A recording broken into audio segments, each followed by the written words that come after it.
As a filmmaker, I've been fortunate to have produced many World War II documentaries. And there's a constant theme in all of them, telling stories of forgotten soldiers. As a military historian, I'm always searching for those untold war stories that can connect the past with the present. And one of the best ways is to find a personal artifact that was left over from the war. Dave and I have had the privilege of traveling around the world investigating battlefields, searching for lost artifacts, especially ones with a name or a number etched on them. Then by accessing military records and with Ancestry's assistance on family history, we can connect lost artifacts to a particular soldier as well as the family of that soldier. One story took us to southern Holland, near the German border, where Operation Market Garden took place. Operation Market Garden was an incredibly bold operation that occurred in September of 1944 when 35,000 American, British, and Polish paratroopers were dropped behind enemy lines. The objective was to take a series of bridges that led to the Rhine River at a little place called Arnhem. Once the bridges were secured, the Allies would send in the ground forces, making their way into Germany, hoping to end the war by Christmas in 1944. It was a very ambitious operation, but it didn't go as planned. The ground forces succeeded in getting about 90% of their objectives, but they didn't get the final bridge at Arnhem. That proved to be a bridge too far. 75 years later, it's our goal to find an artifact from a soldier who fought during Operation Market Garden. Our first stop was at a local museum, right on the Market Garden battlefield. Here, we met the curator. This is your main collection here. It is. This is our permanent exhibition. Who gave us a quick tour of the museum, showing us many different artifacts from the fighting during Operation Market Garden. He took us down to the museum vault, where they store the items not on display. This is a collection we got about a year ago from America. From America? He revealed a scrapbook compiled by a woman named Florence Haney, whose son Manning fought with the 101st Airborne. This is one of the earlier pictures of him. As we turned the pages of the scrapbook, we found out more about this young paratrooper. It was amazing to see everything from photos to letters to newspaper articles. Everything that Manning sent home to Florence, she pasted into the scrapbook. What touched me the most was a poem that she wrote to Manning, entitled 1,000 Times a Day. To me, you're everything in life. You're fine and strong. I pray, I'm proud of you, and I wish you well 1,000 times a day.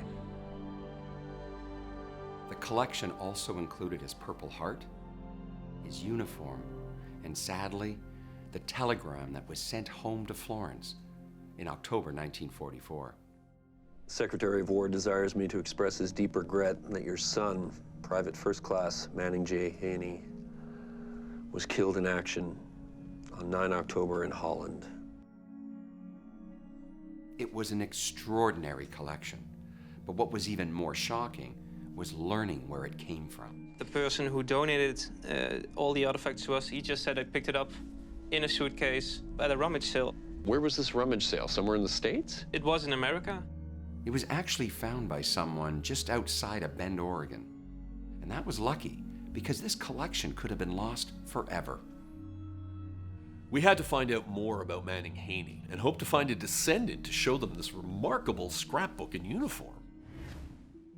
Digging deep into Ancestry's vast collection of family history records, we were able to get more information about Manning Haney's life. We found a 1930 census form showing Manning's family, including his father William and his mother Florence. We also discovered his draft registration card from 1942. Whether it was a clerical error or he did it on purpose, Manning spelled his name with only one N. He also gave his wrong birth date. He put it down as 1923, although he was actually born in 1924. It appears that, like many young men at the time, who were only 17, he lied about his age so he could go off to war. Luckily, we did find a relative, Jim Haney. He's a distant cousin to Manning through his father's side of the family. We had to bring Jim over to Europe and show him the collection. Good morning. I'm Wayne. Good morning, Jim. I'm Dave. Glad to meet you, Dave. Welcome to Nijmegen. Although a third cousin is a few steps removed from the immediate family, what these two had in common was uncanny. So you were a paratrooper? Yes. With the 82nd? Yeah, from June 6, 1976 to June 6, 1979. I researched him for about 20 years. I know that he was a original member of Fox Company 506 Parachute Infantry Regiment of 101st. He jumped in Normandy and survived D-Day, and he jumped in here at Holland. And I guess because you were both paratroopers, there must be some sort of bond there. Yes, it's a brotherhood. After you, sir. We then had to take Jim to the museum, and he had no idea about the scrapbook or the uniform we had found. It's right over here, Jim. What we have here in the box is essentially the Manning Haney story. The real main piece in the entire collection is a scrapbook that was made by his mother, and she's kept a track record of all the things he did. Wow. The earlier pictures are the first time I've ever seen.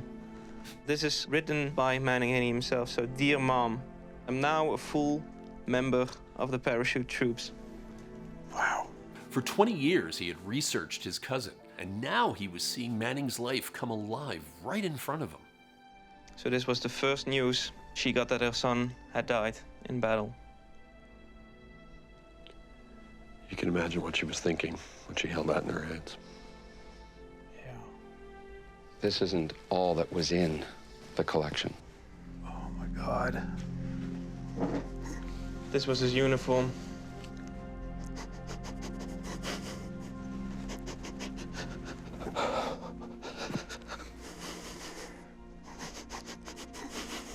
What is it about the uniform?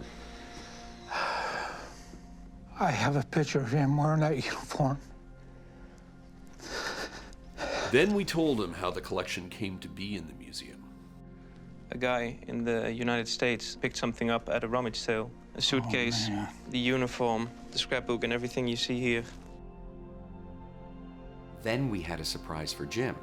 We also brought over the man who found the collection, Bob Boyd, for Bend, Oregon. This is Bob Boyd. He's the one who found the collection and saved it. Bob Boyd from Oregon. Thank you, sir. Oh. Thank you. Oh, you're Once again, you could see the power of this collection. I thought this would be the good place for it. This is the perfect place for it. This is an heirloom to the family, and you saved it. It's like you're keeping Manning alive. Then Jim had a surprise for us. What I have done is taken a photograph and put them in this for you. And if you notice, that's that same uniform he's wearing. It was a powerful moment, but Jim wasn't done yet. In honor of Manning, I want to present you a 48 star flag. Thank you. Wow, Final piece to the puzzle. that's beautiful. It's like it was fate. It was brought together by one individual, one man that sacrificed his life for the liberation of Holland. There's only a few men I've ever looked up to in my life, and one was my dad. I found another hero. It's been 75 years since men and women like Manning Haney served in this war. Many of their stories, like this one, still remain untold. To honor our ancestors, we must discover their stories. And celebrate their grit, their tenacity, and above all, their humanity.